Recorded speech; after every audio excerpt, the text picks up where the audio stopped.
अस्सलामुअलैकुम नाज़रीन, 3 star news के साथ मैं हूं आयशा अली। नजर डालते हैं आज की अहम खबरों पर। जी नाज़रीन, मैं हूं आपका मेज़बान मोहम्मद अयाज खान। आप देख रहे हैं 3 स्टार न्यूज़। नाज़रीन, आज मैं मलीर बार कोर्ट यहाँ पर मौजूद हूँ। गुज़श्ता दिनों में इलेक्शन हुए और यहाँ पर जो सरगरू हुए, यहाँ पर जिनकी फतह हुई है जनाब एडवोकेट अरशाद अली शर, सदर मलीर।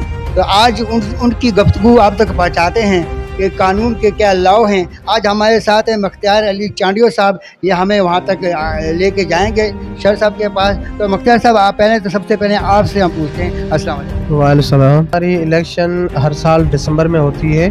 तो इसमें प्रेसिडेंट के 4 कैंडिडेट थे, जिनमें से तमाम जो वकला हैं उन्होंने सेलेक्ट किया अरशाद अहमद शर साहब को, जो बहुत अच्छी तबीयत के मालिक हैं और मलीर बार के जो यंग वकला हैं उनके लिए काम कर रहे हैं। हम उससे सेटिस्फाई हैं। हाँ बिल्कुल, चलिए हम आपके साथ हैं, चलें।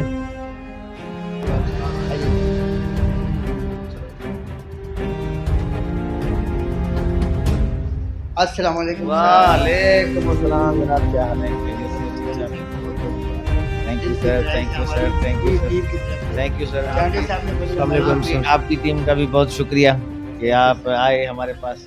नाज़रीन, इस वक्त मैं मौजूद हूँ जानी पहचानी शख्स जो किसी तारीफ के मोहताज नहीं है, जनाब एडवोकेट अरशाद अली शर, और जिसकी इनकी कारकर्दगी देख कर तमाम विकला ने यह फैसला किया इनके हक़ में। तो नाज़रीन, जो इनके मुकाबले में थे वो भी हमारे भाई हैं। इंशाअल्लाह ताला ये हर साल में ये इलेक्शन होते हैं, तो हमें उम्मीद है कि शर साहब आगे भी इंशाअल्लाह इनका काम इसी तरह जारी रहा और आवाम की खिदमत करते रहे बेलौस। तो इंशाअल्लाह आवाम की दुआओं के साथ दोबारा से इंशाअल्लाह ये आएंगे।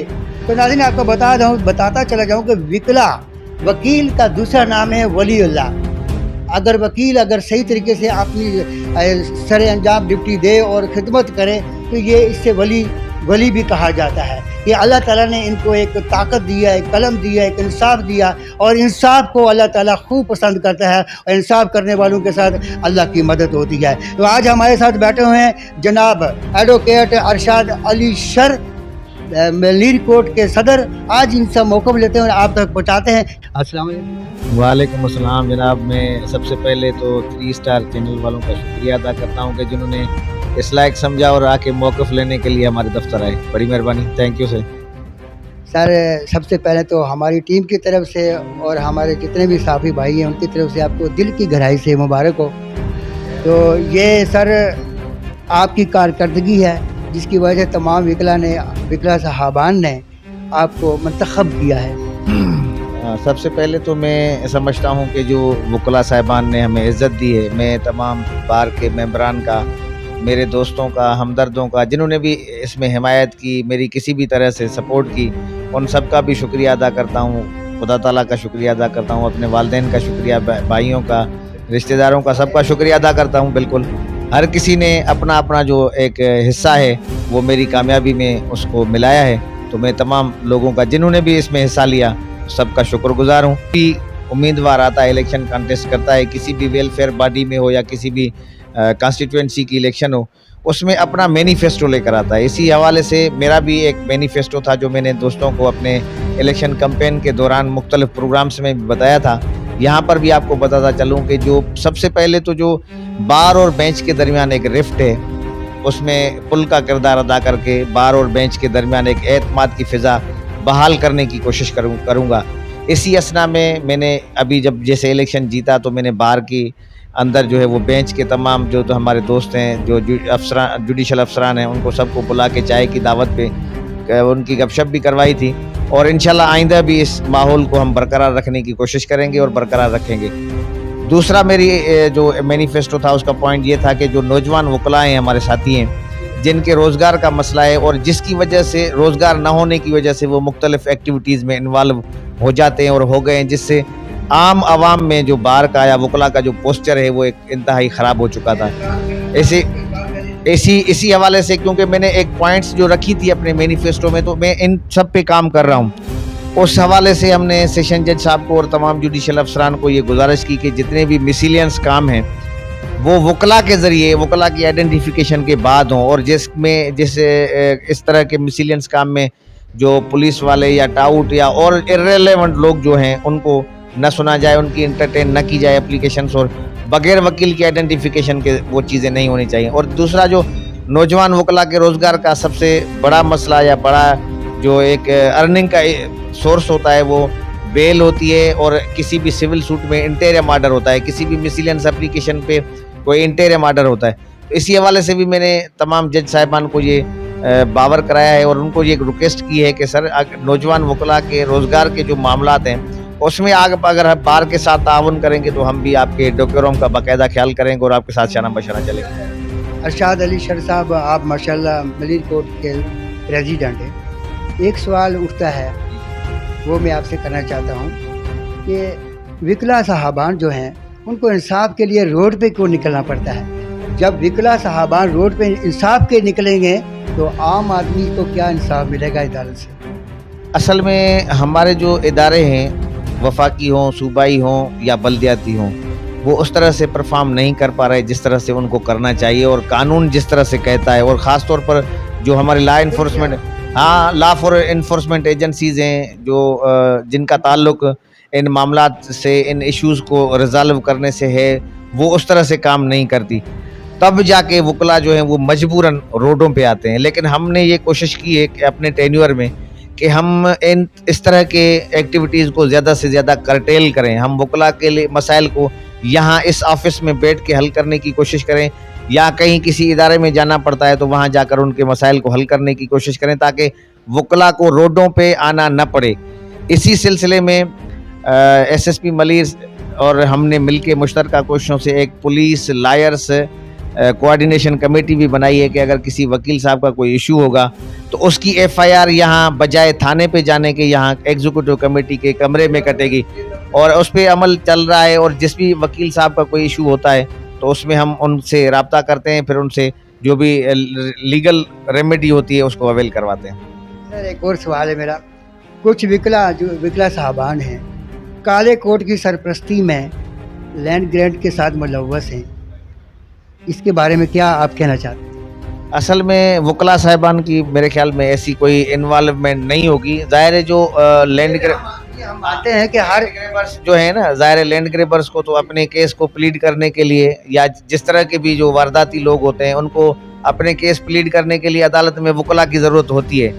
और ये कानूनन, शरन, अखलाकन ये जायज़ तरीका है कि हर किसी बंदे को वकील की सहूलत होनी चाहिए और वकील उसको जाके अदालत में रिप्रेजेंट करे। वो दहशतगर्द हों, वो कोई किसी भी माफिया से उनका ताल्लुक हो, किसी भी वारदात में इन्वॉल्व हो, ज़ाहिर है कि जो जितनी FIRs दर्ज होती हैं, जितने केसेस दर्ज होते हैं, उसमें वकील साहिबान दोनों पार्टियों को रिप्रेजेंट कर रहे होते हैं, कंप्लेनेंट को भी तो अक्यूज़ को भी। तो इसी हवाले से बाकी अगर कोई इस तरह की चीज़ों में है तो हम ये कोशिश कर रहे हैं कि हम स्किल डेवलप करें, वकला साहिबान को ज़्यादा से ज़्यादा उनका जो फोकस हो वो अपने केसेस को प्लीड करने और अदालतों में प्रैक्टिस करने में उनका वक्त सर्फ हो।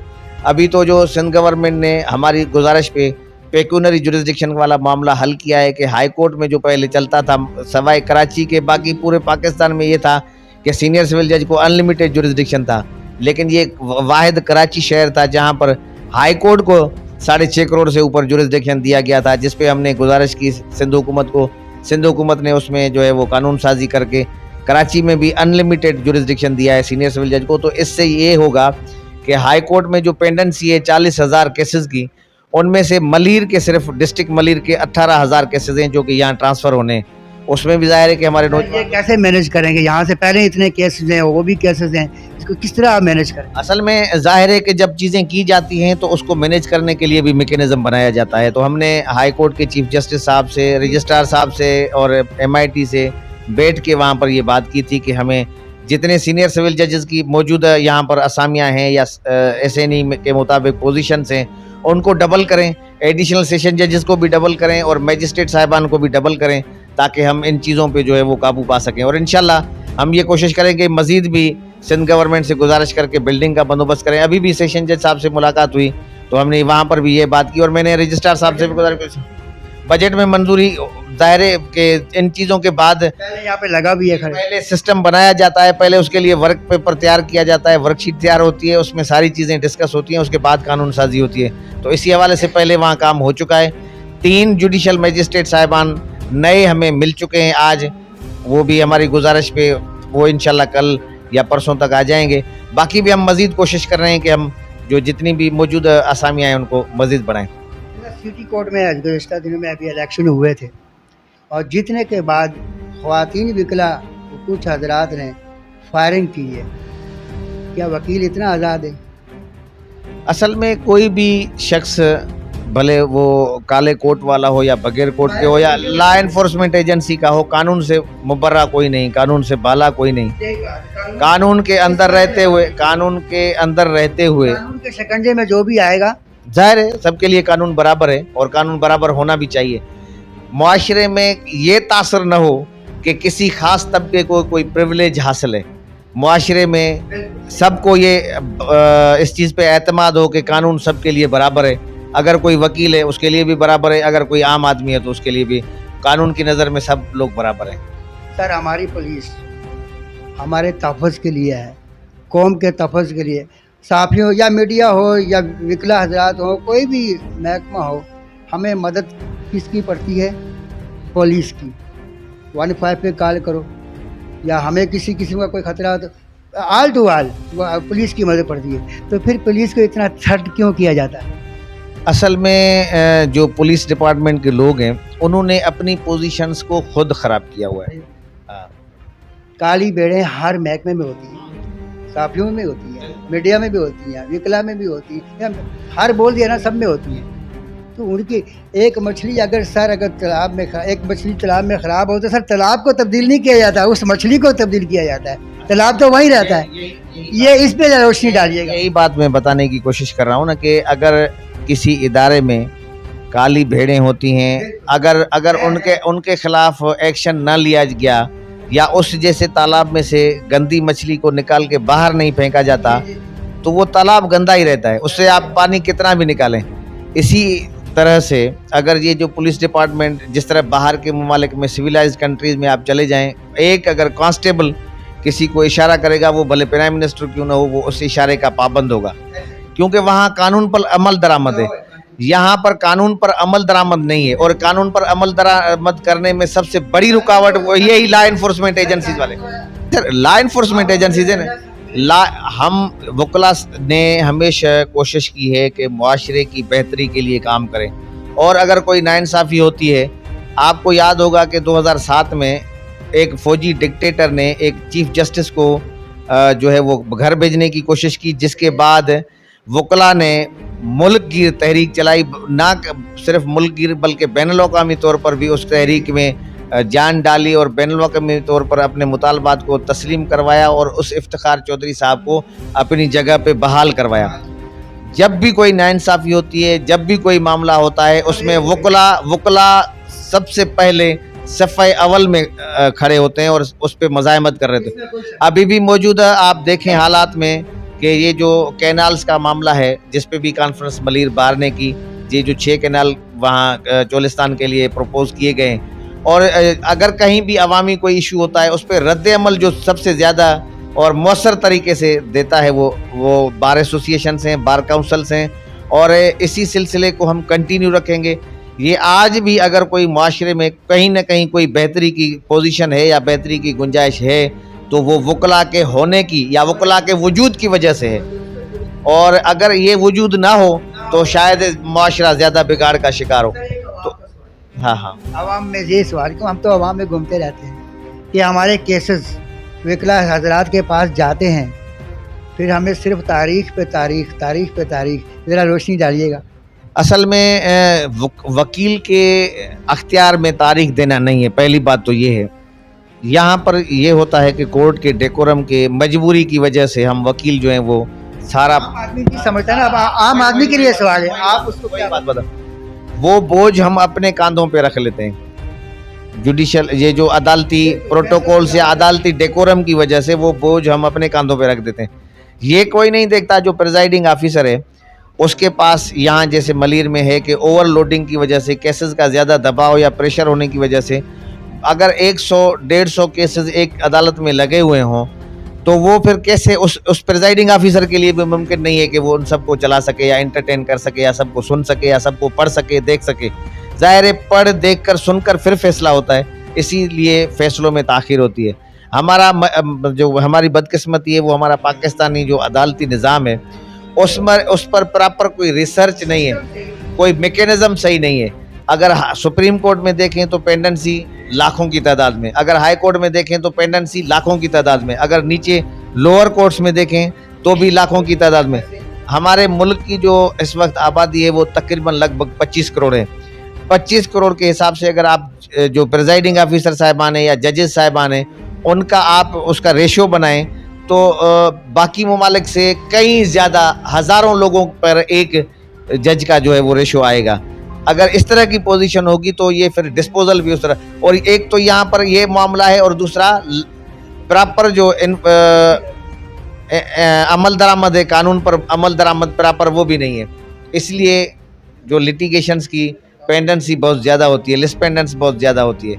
इसको भी ज़ाहिर है कि इस पे मैकेनिज़्म हम तो अपनी वक्तन फ़वक्तन सजेशंस बार एसोसिएशंस की तरफ से और बार काउंसिल्स की तरफ से सिंध हुकूमत को, वफाकी हुकूमत को, chief justice Sindh high court को, चीफ जस्टिस सुप्रीम कोर्ट को हम वक्तन फ़वक्तन ये एडवाइजेज़ और सजेशंस भेजते रहते हैं। मैंने भी अपने इस टेन्योर में 2 मरतबा उनको इसी हवाले से सजेशंस भेजी हैं कि आप अदालती मैकेनिज़्म को इस तरह बनाएं ताकि हम ये जो बैकलॉग है इस पे कवर कर सकें। आपने तो ये ठीक है, आपने बेनिफिट कर दिया। आपने ये बताया कि आपको मुश्किलें क्या दरपेश हैं, अब इधर आए आप। असल में ज़ाहिर है कि जिस भी मसनद पे बंदा होता है तो उसको मुश्किलात का सामना करना पड़ता है। ज़ाहिर है कि एक जो मुआशरे में बिगाड़ है उसको रिपेयर करने में भी कोई टाइम लगता है। हम कोशिश कर रहे हैं कि ये जो पिछले अदवार में एक बिगाड़ हुआ है हमारी बार एसोसिएशन के अंदर, जुडिशल स्टाफ में या और पब्लिक के जो हमसे रिलेटेड लोग हैं या जितने लॉ इन्फोर्समेंट एजेंसी के पुलिस ऑफिसरान हैं, मुख्तलिफ थानों के उनके SIOs हैं, SHOs हैं, तो इसमें हम कोशिश कर रहे हैं कि इस पूरे सिस्टम को, पूरे बिगाड़ को रिपेयर करने की कोशिश करें। सर आप कर लेंगे, अपना किरदार हम इंशाल्लाह अदा कर रहे हैं और इंशाल्लाह हम इन चीज़ों को बेहतरी की तरफ जितना हो सकता है उतना आपको। बिल्कुल इंशाल्लाह, बिल्कुल इंशाल्लाह। एक बात और है, जैसे भैंस कॉलोनी है, कौन सा कासम कौन है? इस्लाम तो मैं अभी नाम नहीं लूँगा। वहाँ पे एक बंदा है जो हमारे विकला हजरात को बदनाम कर रहा है। मुझे बड़ा दुख हुआ है। किसी महकमे को, महकमा तो हमारा ही है ना, पुलिस हुई या कोई भी फोर्सेस हुई वो हमारा ही है ना सर। हम पाकिस्तानी हैं, हम पाकिस्तानी शहरी हैं, वो हमारा ही, हम सब का ही है। अगर उस किसी महकमे को कोई बंदा थर्ड किस्म का बंदा उसको वो करना में बदनाम करे, उसके नाम से फ़ायदा उठाए तो सर दुख होता है। आज मैं ये आपसे कहना चाहता हूँ, वहाँ पे कासम टाउन भैंस कॉलोनी, वहाँ पर एक बंदा है, मैं नाम नहीं लूँगा, आपको पर्सनल बताऊँगा। बहरहाल वो हमारे जो काला कोट है इसकी सरपरस्ती में लोगों को ब्लैकमेल कर रहा है। वहाँ पे उसने 120, 200, 300 प्लाट लिए हुए हैं। एक प्लाट लेकर आपको भी बेचा हुआ है, मुझे भी बेचा हुआ है, इनको भी बेचा, मुख्तियार साहब को भी बेचा हुआ है, सबसे पैसे लेकर। अभी एक हमारे पास केस आए, एक बेचारी बेवा 2 लेडीज़ हैं, गारमेंट फैक्ट्री में काम करके 1-1 रुपया उसको जमा करके किस्तें दी, और जब उनको पोजीशन देने का टाइम आया तो पता चला कि वहाँ पे मकान बना हुआ है किसी और का। जब उसके पास हम गए तो उसने बोला जी हमने फलाने से लिया है। फलाने के पास गए तो उसने बोला जी अब बताएं इसमें क्या, ऐसे लोग जो बदनाम कर रहे हैं। आपसे मैं ये कहना चाहता हूँ कि किस तरीके से उसको हम फॉलो करें। आप क्या कहना चाहते हैं ऐसे लोगों के लिए? हालांकि को वकील भी नहीं है, स्टूडेंट है, सुनने में यह है कि वो स्टूडेंट ही है, इधर ही गई है, इधर ही गई। अब मुझे बताया, बाकी मैं आपको तफसील बाद में बताऊंगा। मैं वैसे कह रहा हूँ ये मुश्तरका बात करें कि ऐसे लोग जो बदनाम करते हैं, जो काली बेड़े हैं, जिसकी मैं आपको निशानदेही भी करा रहा हूँ, तो इनके बारे में क्या कहना चाहिए और आप इनके बारे में क्या आज आवाम को बताना चाहते हैं कि ऐसे लोगों से कैसे बचें और आप तक कैसे रब्ता करें? अगर आपके हैं तो आप माजरत के साथ आपका नंबर हम स्क्रीन पर लगा लें। ठीक है सर, ये इजाज़त है सर की। जनाब अरशाद अली शर जो कि मलीर कोट बार के सदर हैं। नाजरीन, इनका नंबर जो स्क्रीन पर चल रहा है, किसी किस्म की भी कोई बंदा ब्लैकमेल आपको करे और कहे, वकीलों का नाम बदनाम करे, आप डायरेक्ट इनसे रब्ता करें और इनसे पूछें, मालूमात करें कि ये बंदा कौन है, तो आपको ये ज़रूर आपको इज़्ज़त देंगे जी। सबसे पहले तो जो भी गैर कानूनी अमल होता है, गैर कानूनी काम होता है, उसके लिए कवानीन भी मौजूद हैं। अगर कोई वकील ना होते हुए अपने आप को वकील शो कर रहा है तो उसके लिए 419 की FIR पर्सोनेशन की बनती है। या अगर कोई इस तरह का मामला है, किसी भी किस्म की कोई ब्लैकमेलिंग होती है या कोई करता है बंदा, तो उसके लिए कानूनी दरवाजे खुले हुए हैं, थाने भी हैं, सब चीज़ें। उसके बावजूद मैंने पहले दिन से ये कोशिश की है कि ये जो एक हमारा पोस्चर है आम पब्लिक में जो किसी हद तक ख़राब हुआ है, उसको हम कोशिश कर रहे हैं कि बेहतर करें। और इसी सिलसिले में मैंने तमाम डिस्ट्रिक्ट मलीर के लोगों को पहले भी कई अपने प्रोग्राम्स के ज़रिए या वीडियोस के ज़रिए या आपके ज़रिए भी अपना जो नंबर है वो दे रहा हूँ। तो अगर किसी को कोई शिकायत हो तो ये मेरा जो मलीर बार के सदर का दफ्तर है वो हमेशा लोगों के लिए खुला रहता है। और यहाँ पर पब्लिक, हाँ, एक मैंने ह्यूमन राइट्स कमेटी भी बनाई है और उसके अलावा यहाँ पर ज़ाहिर है कि मसालियत के हवाले से, कोई सेटलमेंट के हवाले से भी एक कमेटी है और वो फैसले भी करती है। अभी रिसेंटली भी उन्होंने एक फ़ैसला किया है जिसमें पब्लिक का और वकला साहिबान का कोई मसला था, और मैंने भी इस तरह कई फ़ैसले किए हैं अपनी ज़ाती हैसियत में भी कि जिसमें यहाँ पर पब्लिक का और वकील साहिबान के आपस में जो भी तनाज़ात हैं उसका हल किया है। तो हम ये कोशिश कर रहे हैं कि हम भी इसी मुआशरे का हिस्सा हैं, आवाम भी हमारे साथ हैं, हमारे भाई हैं, एक दूसरे के लिए हम इज़्ज़त का बायस बने बजाय इसके कि हम एक दूसरे को ब्लैकमेल करें। तो मैं समझता हूं कि अगर कोई ऐसी किसी को भी शिकायत हो, आपके प्लेटफॉर्म के तवज्जुह से भी मैं आपको बताना चाहता हूं कि वो हमारे दरवाजे हमेशा, हमारी मलीर बार के दरवाजे उनके लिए खुले हैं। अगर किसी को कोई शिकायत है यहाँ अप्लाई कर सकता है, एप्लीकेशन दे सकता है और उसकी बाकायदा सुनवाई होती है। और जिन लोगों को यहाँ पर रिलीफ मिला है उनसे भी आप मालूमात कर सकते हैं। तो इंशाल्लाह ये हम करेंगे। एक महकमा है वो बड़ा मजलूम है, मैं नाम लूँगा तो आप थोड़ा मुस्कुराएंगे ज़रूर मैं पहले से मुस्कुरा लेता हूँ हमारा जो महकमा पुलिस है ये मजलूम है। सही पूछे, अगर वो अमल ना करें तो बाला अफसर उनको, आपको पता ही है ना, सस्पेंड कर देते हैं या उनको घर भेज देते हैं। अगर अमल करें तो जो जुराए पेशा नासर हैं वो उनको भेज देते हैं। समझ गए आप? अब वो भाई आप बताएं, ये अदारा, ये पुलिस का अदारा मजलूम है या नहीं है? ये बेचारे कहाँ जाएं? ख़ास तौर SHO जो हैं उनके बारे में आप क्या कहना चाहते हैं? उनको दोनों तरफ से उनको थ्रेट किया जाता है। जैसे जुराम पेशा जो है वो भी उनको ब्लैकमेल करते हैं, धमकियाँ देते हैं, और इधर से कहने उनके जो बाला अफसर हैं अगर वो काम करने पे आए, कोई अच्छा, कोई एक अमीन खोसो साहब आए थे शाह लतीफ़ टोन में, बड़ा अच्छा उन्होंने काम किया था, बड़ा लंबी कहानी है। तो इस तरह के अच्छे भी आते हैं, वो भी रगड़े जाते हैं। कुछ बाला अफसर उनको रगड़ा देते हैं, कुछ जुराम पेशा अनासर उनको रगड़ा देते हैं। जाएँ तो जाएँ कहाँ? आप बताएं, ये मजलूम है कि नहीं है? असल में मजलूम तो जिसके पास मसनद होती है ना, जिस तरह मैं कुर्सी पे बैठा हुआ हूँ, बार का सदर हूँ, अगर थाने का स्टेशन हाउस ऑफिसर है, SHO है, पूरा क्रिमिनल प्रोसीजर कोड उसके अख्तियार के साथ भरा हुआ है। वो चाहे, आपको याद होगा नवाज शरीफ भी यहाँ एयरपोर्ट पे गिरफ्तार हुए थे, SHO घुमन ने ही उसको गिरफ्तार किया था, या कई इस तरह के वाक़यात हुए हैं। सिंध के माशाल्लाह इतने जवान अफसर हैं सर। शहीद जुल्फ़कार अली भुट्टो को गिरफ्तार, सिंध के अफसरों ने जाने दिए सर। करने वाले जुल्फ़कार अली भुट्टो साहब को गिरफ्तार करने वाले भी SHO थे।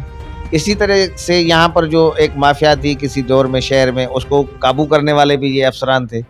असल में कमज़ोरी इनकी वहाँ पर होती है कि जहाँ पर ये इस तरह की एक्टिविटीज़ में इन्वॉल्व हो जाते हैं जो कि गैर कानूनी और गैर अखलाकी होती है, इसमें वो अपनी इज़्ज़त ख़राब कर देते हैं। हालांकि होना ये चाहिए कि इनका निज़ाम इस तरह बेहतर हो, इस तरह जिस तरह बाहर के बाकी ममालिक में है कि वहाँ पर अगर कोई कांस्टेबल भी कहीं खड़ा हो जाता है तो उसकी भी वाह हो जाती है। यहाँ पर SSP को भी लोग घास नहीं डालते। वो इसकी वजह यह है कि इन्होंने इमेज अपना खुद ख़राब किया हुआ। हालांकि कई केसेस में मैं ख़ुद भी पुलिस अफसरान की वकालत कर चुका हूँ और उनके मोराल के हवाले से मैंने वहाँ पर बड़े आर्गूमेंट्स किए कि इनका मोराल डाउन नहीं होना चाहिए, इनके मोराल को अप रखना चाहिए। ये लड़ झगड़ के वारदाती लोगों को, माफियाओं को गिरफ्तार करते हैं, उनको कैफरे किरदार तक पहुँचाते हैं, उसमें अपनी कीमती जानें भी ज़ाया कर देते हैं। लेकिन उन्होंने अपने इमेज को उस तरह से बनाया नहीं कि जिस तरह से इनको बनाना चाहिए था, जिसकी वजह से ये अभी मजलूम लग रहे हैं। हालांकि होना ये चाहिए कि इसी डिपार्टमेंट के जितने भी अफसरान हैं वो अगर ठान लें कि भाई किसी भी किस्म के वारदात या जराइम में या जराइम पेशा लोगों के साथ कोई मिक्सअप नहीं होगा और इनके खिलाफ बगैर तफरीक, रंग, नस्ल, ज़ात के कार्रवाई होगी, तो मैं समझता हूं कि इसी डिपार्टमेंट की वाह भी हो जाएगी, इनका इमेज भी, मोरल भी अप होगा और इनके खिलाफ कोई भी बंदा इस तरह की हरकत नहीं कर सकेगा। बाकी हाँ, वहाँ पर ये चीज़ें होती हैं कि जहाँ पर अगर यहाँ इस तरह जैसे मली डिस्ट्रिक्ट के अंदर 18 थाने हैं, उसमें अगर 14 जो हैं वो बिगाड़ का शिकार हैं, वो मुख्तलिफ एक्टिविटीज़ में शामिल हैं, 4 ऑनेस्ट आ गए तो उनके लिए भी परेशानी होती है, ये भी हम समझ सकते हैं। लेकिन हम उनको भी ये ऑफ़र देते हैं कि अगर जहाँ पर हमारी उनको कोई ज़रूरत हो हम उनके साथ शाना बशाना होंगे। ज़िंदगी मौत खुदा के हाथ में, इज़्ज़त ज़िल्लत भी देने वाला खुदा है, किसी इंसान के बस में कुछ नहीं है।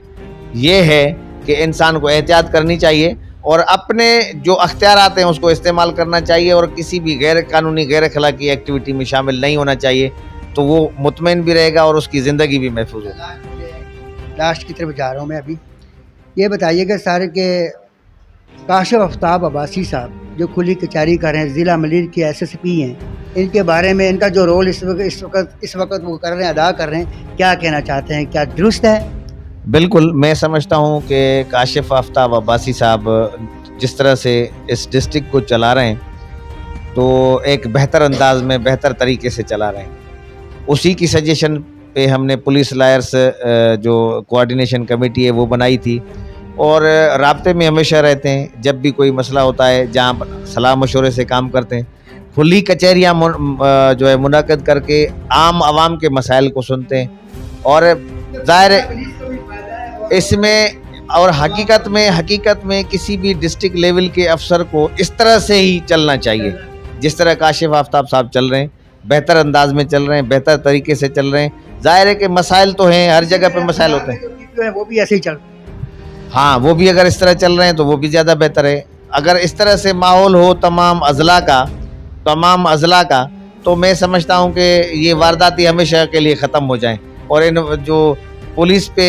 ज़्यादा बोझ है इस वक्त, वो बोझ भी उनका ख़त्म हो जाए, बोझ भी कम हो जाए, मज़लूमियत भी ख़त्म हो जाए उनकी।